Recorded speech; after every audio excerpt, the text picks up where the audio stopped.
Selamat datang di dunia tanpa batas. Kita hidup di era di mana perusahaan-perusahaan besar beroperasi melintasi berbagai negara tanpa mengenal batasan geografis. Mereka adalah perusahaan transnasional atau multinational corporation (MNC). Tapi, pernahkah kamu bertanya-tanya bagaimana sebenarnya posisi mereka dalam kacamata hukum internasional? Aku Firda. Nah, mari kita bahas bersama-sama. Dalam hukum internasional, subjek hukum adalah entitas yang memiliki hak dan kewajiban dalam sistem hukum internasional. Tradisionalnya, sejak Perjanjian Westphalia 1648, negara adalah subjek hukum internasional utama dan satu-satunya.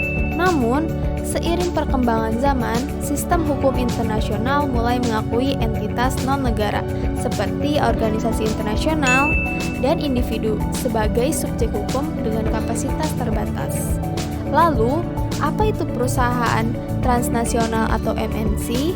Nah, MNC adalah perusahaan yang beroperasi di lebih dari satu negara, memiliki kantor pusat di satu negara yang disebut negara asal, dan menjalankan bisnisnya di negara-negara lain yang disebut negara tuan rumah. Mereka memiliki strategi bisnis terpadu secara global namun tetap beradaptasi dengan pasar lokal. Mengapa MNC dianggap sebagai subjek hukum internasional? Ada beberapa alasan penting nih yang perlu kita pahami.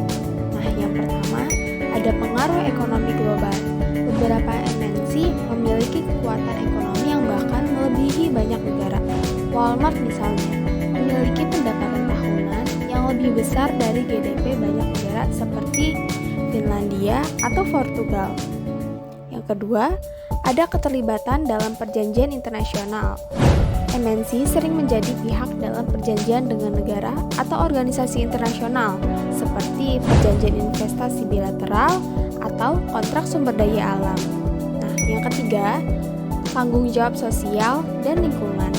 MNC semakin diharapkan untuk mematuhi standar HAM dan lingkungan internasional seperti yang tercermin dalam UN Global Compact. Yang keempat, ada subjek arbitrase internasional. MNC dapat menggugat negara melalui mekanisme penyelesaian sengketa internasional seperti International Center for Settlement of Investment Disputes. Meskipun MNC tidak memiliki status yang sama dengan negara dalam hukum internasional, mereka telah menjadi aktor penting yang tidak bisa diabaikan dalam arena hukum internasional. Mari kita lihat beberapa contoh nyata bagaimana MNC berperan sebagai subjek hukum internasional. Contoh pertama, ada kasus arbitrase Philip Morris versus Uruguay. Pada 2010, perusahaan tembakau raksasa Philip Morris mengugat Uruguay atas regulasi anti rokok yang dianggap merugikan investasi mereka. Kasus ini ditangani oleh ICIC, lembaga arbitrase internasional di bawah Bank Dunia. Meskipun akhirnya Uruguay memenangkan kasus ini pada 2016, tetapi kasus ini menunjukkan bagaimana MNC dapat menentang kebijakan publik suatu negara di forum internasional. Contoh kedua, UN Global Compact. Lebih dari 12.000 perusahaan dari 160 negara telah bergabung dengan inisiatif PBB ini, berkomitmen untuk menjalankan bisnis dengan memperhatikan HAM, standar ketenaga kerjaan, lingkungan, dan anti korupsi. Ini menunjukkan bagaimana MNC secara sukarela tunduk pada prinsip-prinsip hukum internasional.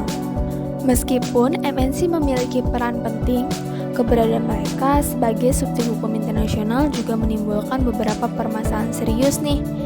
Yang pertama, ketidakseimbangan kekuatan. Banyak MNC memiliki kekuatan ekonomi dan pengaruh politik yang jauh melebihi negara-negara berkembang tempat mereka beroperasi. Ketidakseimbangan ini dapat mengarah pada eksploitasi dan ketidakadilan. Kedua, regulasi yang tidak merata.